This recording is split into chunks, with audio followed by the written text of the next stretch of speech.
Hello，大家好，我係露露 Sir，希望利用自媒體分享一啲故事同睇法，或者可以行少啲冤枉路。加入會員頻道，而家有早鳥優惠，名額有限，每2個月66蚊，可專享特別禮遇。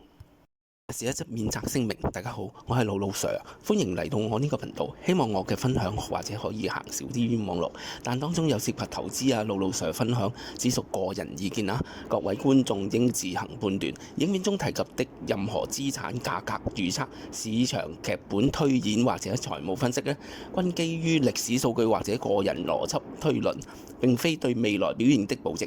金融市場存在極大嘅風險，價格呢可升可跌，甚至變成毫無價值。講者並非香港證監會持牌人士，請觀眾在做出任何投資決定時，務必自行獨立思考、衡量風險，並諮詢獨立的專業財務顧問。本人不對任何因依賴本影片內容而導致嘅損失承擔法律責任。另外，有關於倫理及價值觀的議題，未成年嘅人士應與家長一同觀看。特此聲明。露露 Sir 頻道嚟到第2集，仍然都係分開3個部分。第一部分一個關於3分鐘嘅故仔，6個杯麵3分鐘，3分鐘仲可以做啲乜嘢呢？好，第2個部分財富教室 ，no 係財富 shortcut。什麼是 extra fund？ 額外資金，繼續揭盅。第3部分兄弟同心，其利斷金，5人同心，夢想成真。説一下我嘅背景啦，中六畢業之後呢，1983年呢就入職咗一間外資銀行嘅香港分行，因為一句説話6隻字，我就離開咗呢間工作咗13年半嘅商業銀行。有機會再同大家分享啦。1996年嘅11月呢，就加入咗一間外資嘅州政府銀行香港分行，由 Risk Control Officer 即是風險控制官轉為銀行高級會計專員，部門主管係一位澳洲籍嘅女士，另外4位香港嘅同事啦，而成間銀行呢，總共大約有65人。嘅11月一個平常嘅工作日啦，下午3點左右，愛爾蘭籍嘅上司 Financial Controller 即是財務總監走到我面前啦，要我放低所有嘅工作，立即做一個分析同埋調查。匆匆我就攞支筆同埋筆記簿啦，去到總監嘅辦公室。咁佢話俾我知，盤房或者稱為炒房嘅一位外匯交易員呢，虧損咗72萬美金，要我盡快調查。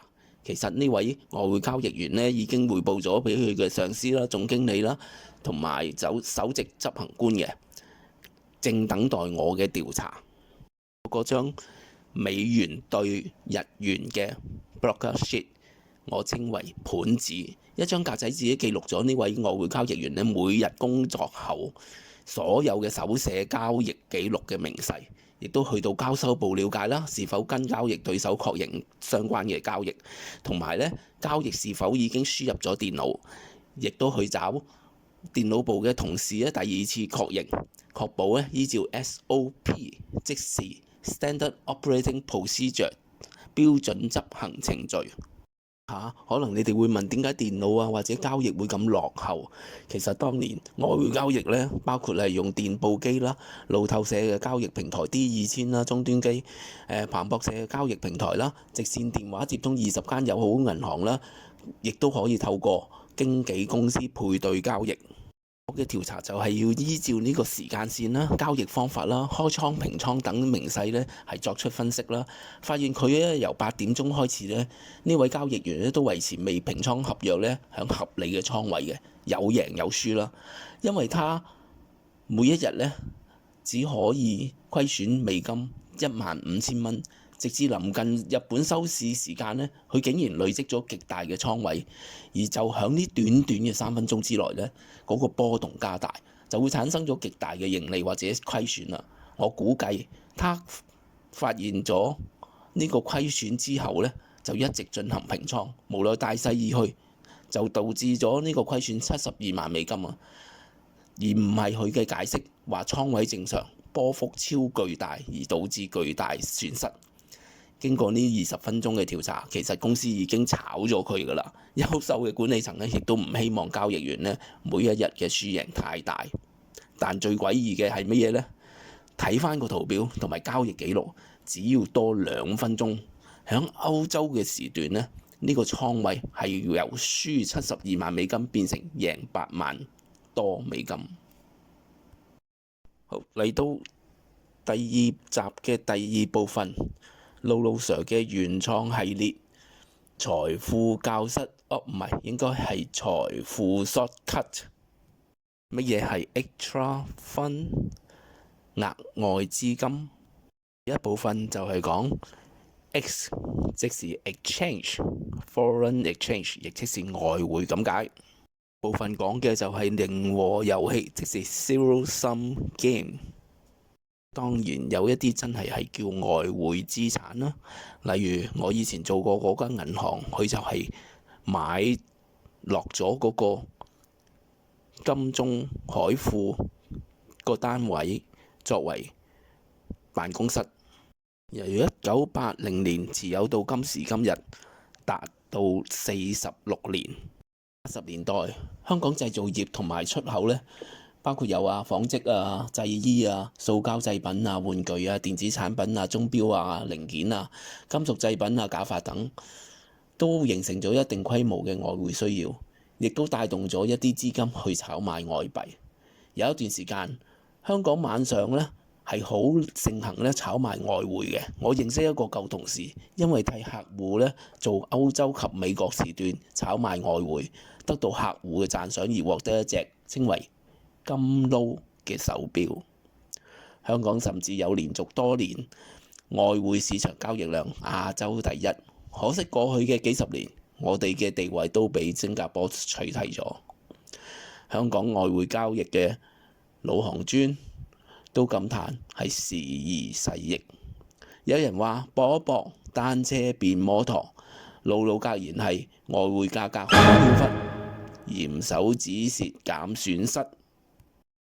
到咗第2集嘅第3個部分，響一個電視節目報導同埋一個報章嘅報導呢，話說2013年有兩兄弟用咗90萬買咗太子地鐵站附近一個實用面積274平方尺嘅唐樓單位，由弟弟居住到2025年8月。報導係咁講，兄長放售佢50% 嘅業權，標價係18萬，但上述單位呢，低2層，響2022年曾經有個成交係272萬，相比現在2025年嘅市價呢係低咗26%，大約200萬，比對兄長開嘅價18萬呢更加折讓接近80%。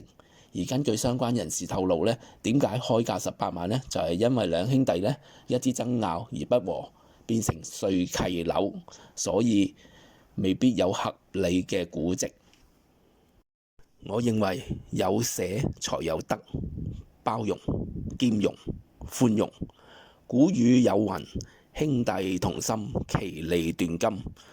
露露格言係親情義無反顧，友情義不容辭。呢集嘅內容已經完結，我亦都預告一下，我相信香港好多人都好關心，就係住屋嘅問題。第3集將會係講物業，大家都估到對應 extra fund 額外資金入面邊一個英文字母？記得留意下一集播出嘅時間啦。完結，多謝大家嘅觀看。如果喜歡我嘅頻道，請讚好、留言、免費訂閱本頻道，記得撳埋側邊個啷啷選全部，咁就唔會錯失每一集嘅內容。拜拜。